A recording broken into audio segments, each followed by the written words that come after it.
उद्या घरी लवकर निघायचं आहे आणि माझी तर अजिबातच काही तयारी नव्हती, म्हणजे बॅग पण पॅक नव्हत्या आणि अजिबातच काही तयारी नव्हती. मग मी सकाळी लवकर ऑफिसला लवकर आले, कारण बाकीची पण तयारी घरी जाऊन करायची होती. त्याच्यामुळे आले. तर आल्यानंतर मग त्या दादांनी माझे पार्सल दिले. 2-3 पार्सल येऊन पडलेले होते आणि त्यात मलाच माहीत नव्हतं काय होतं. पण नंतर ते ओपन केल्यानंतर हे मी आरीवर्कचं सामान बोलवलेलं होतं, पण आता वेळच नव्हता. पण म्हटलं चला आता थोडाफार वेळ काढून आपण काहीतरी करूया. आणि पाऊस पण चालू होता, त्याच्यामुळे मला बाहेर पण कुठं जाता येणार नव्हतं. मग मी असं काम करायला घेतलं. हा ब्लाऊज माझा स्टिच करून आलेला होता, त्याला फक्त मला थोडंसं आरी वर्क करायचं होतं. आता काय करू हेच कन्फ्युजन करता करता मला 1-1.5 तास तर तेच डिसाईड करण्यात गेला, काय करावं.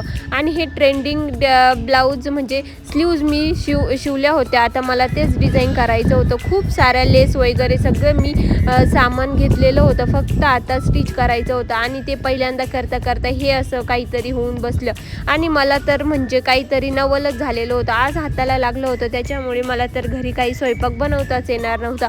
एवढं काही लागलं नव्हतं, पण माझ्या मनाचं होतं की नाही आपल्याला खूप लागलं आहे, आता चला बाहेरच खाऊन येऊया.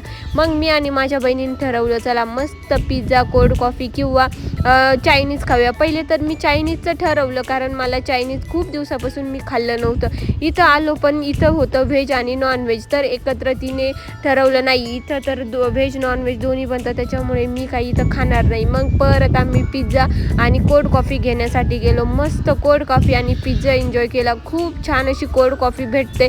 माझी तर इथली कोल्ड कॉफी खूप ज़्यादा फेवरेट झाली आहे. चलो बाय.